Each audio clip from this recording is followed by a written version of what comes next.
Welcome to today's goal setting tutorial here at Village Pilates. My name's Lisa and I want you to have ready a pen and a piece of paper because you're going to need that for a little activity that we'll do towards the end of today.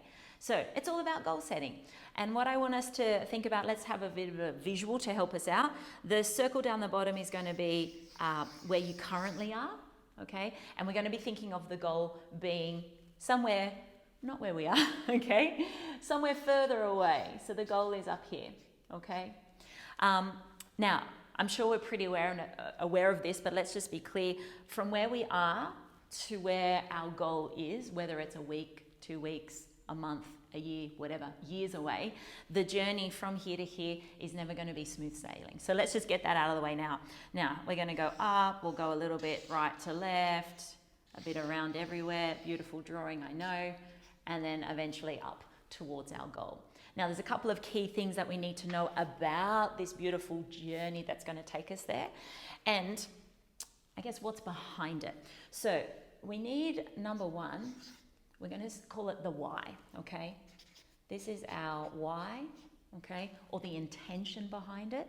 We're then going to come over, don't worry, we'll come back to this, I'll break it down a bit more. Over this side, we're going to have number 2, which is trust, okay?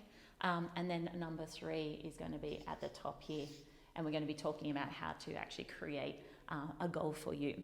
So let's talk about the why, and I'm actually going to bring in a bit of an example that we'll keep touching base on, and it's one of my friends. His name is Ben, and he actually cycled around Australia, breaking Guinness World Records, achieving an amazing goal, yeah, a really big goal. And so we need to understand that firstly, we're going to break this down to understand what Ben's why was, okay?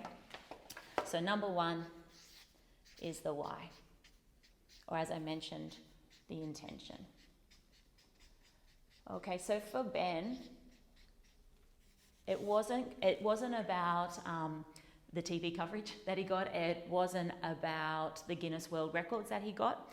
The reason why he was doing it was to raise awareness and to raise funds for mental health, and from a very personal side, to do it in honor of his brother, okay, that sadly passed away from mental health. So it's a very big why. And what we have found when we're working with people is the connection, the emotional connection to the why is so important, because that kind of helps you keep on track, yeah? Emotional. So for example, I have some clients that are like, I'm doing this because I want to be able to run around with my kids. Yeah, I'm doing this because I want to play with my grandkids. It's really easy when there's kids involved to be driven. But for Ben, it's that emotional connection and that drive that comes from the beautiful memory of his brother and what he's wanting to help or how he's wanting to help others in the future. So that's that why, okay? Now, the second thing that we need to look at is the trust, all right? And so as we saw on the previous graph, our journey is never going to be a straight line. There's going to be bumps in the road. So building up a level of trust for your nervous system, so your body actually starts to understand that, hey, even if we go a little off course some days or some weeks, we bring ourselves back again and we keep heading for that goal, okay? So an example of this, again, relating back to Ben cycling around Australia, he left Sydney, I think he made it up to Queensland, somewhere in Queensland, maybe out in Brisbane, hit by a car and broke his shoulder. So he was definitely bumped off the road at that point in time. He rehabbed, yeah, a lot of mental stuff going on there as well. And he actually got back on the bike, literally got back on the bike and kept going towards his goal, all right? So whatever your little bump in the road, so we're kind of looking for different bumps, little swerve, little obstacle. How do we then get back on track, and how do we get our nervous system to trust us again? And so a few different techniques would be, you've got the fantastic breathing. Man, it's free, it's available at all times of the day, and it's so easy to tap into our nervous system very quickly and calm ourselves down with breath work. I like to also say just complete stillness. Easier said than done, okay? Stillness. Do you have moments in the day where you can just stop, reflect, maybe write down what's happening, And then start to do small little things, okay? So maybe you promise yourself you'd exercise every day, and if that's just fallen off the wagon, it's not happened, okay, let's just exercise for 5 minutes today, okay? And guess what? The nervous system starts to trust you. Your body goes, she says or he says what he, or he does what he says he's going to do, or she does what she says she's going to do. And I know it sounds really simple, but this is key, okay? This is key to really achieving your goal. So now we're going to pivot over. This is a big piece of paper. So we're going to go now to our third step, which is actually just knuckling out what this goal is for you. So this is step 3. This is the goal, and this is when you need a pen and a piece of paper. So what I want us to do, we're going to do, let's say at least 3 goals that are related to your well-being, your fitness, mental health, whatever it might be, okay? So we're going to say goal number 1, goal number 2, goal number 3. Okay, now how do we figure out what these current goals are? Well, let's let's maybe write it down. This is a good way to start. Is there something that's been niggling at you? Is there like a little idea, a thought? For my mate Ben, his thought was, what is something huge that I can achieve to bring awareness to mental health? Like, what could I do that would bring the coverage and the attention that he really wanted to get, to bring in the funding that he really wanted to get to help all those people, yeah? So even if your goal isn't as massive as Ben's goals, it's okay. You can still start with, okay, what is that thing? What is that thing that keeps kind of bugging me?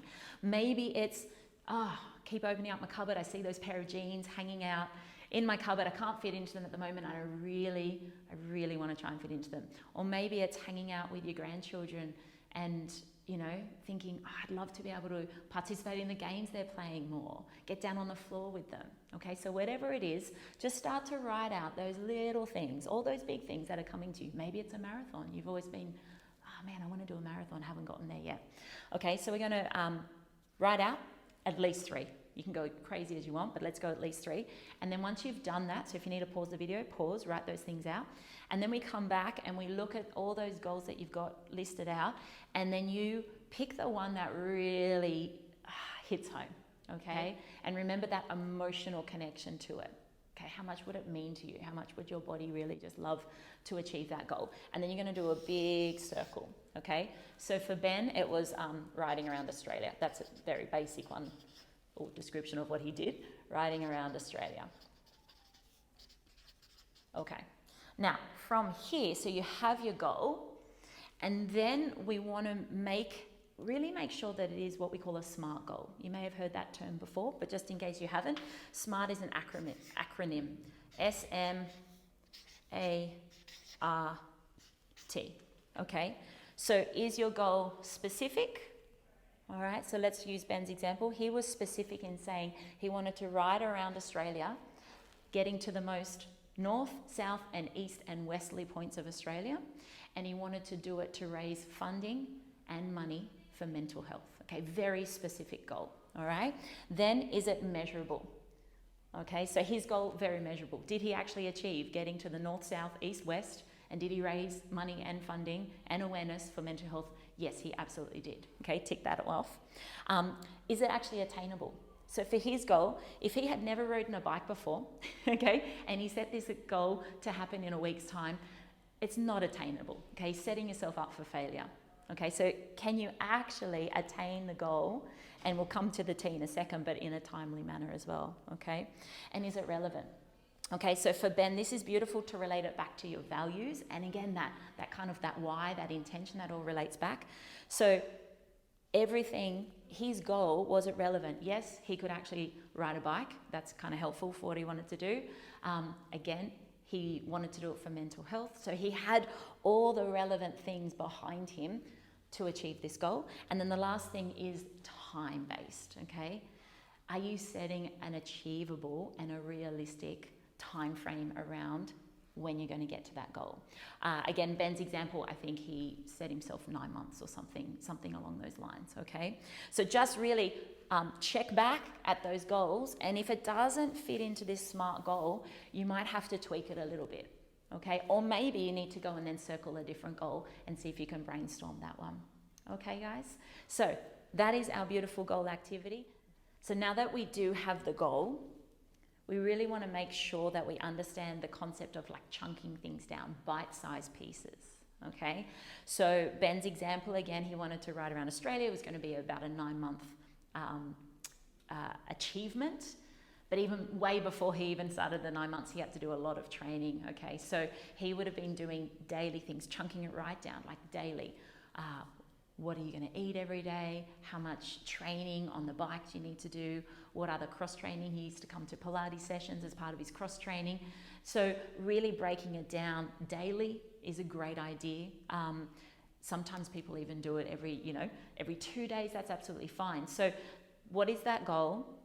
And what are those baby steps, really baby steps, to incrementally get you closer and closer and closer? Otherwise, the goal of riding around Australia, holy crap, yeah, going to all those 4 points, that is daunting. I would give up before I even started, all right, unless you have a really good strategy of chunking it down bit by bit and step by step, okay? Just a reminder, when we are achieving a goal, permission granted, the goals may change. Yeah, the end may change, and that's not important. And the journey is going to go all different directions, and I encourage you to enjoy. It may not be what you expected, but have such joy and find so much pleasure and fun and excitement no matter where that journey takes you. Be kind to yourself. Yeah, you're not going to achieve much when you push yourself and you really let yourself down.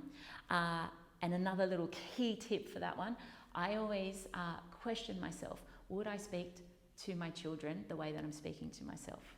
Okay? Would I speak to them in that tone of voice? Would I be so mean to them? And if the answer is no, I wouldn't, well then I'm not treating myself very well, and that's not going to help you to achieve your goal. Okay? So enjoy this activity, do it as many times as you wish to, and reach out if you have any questions.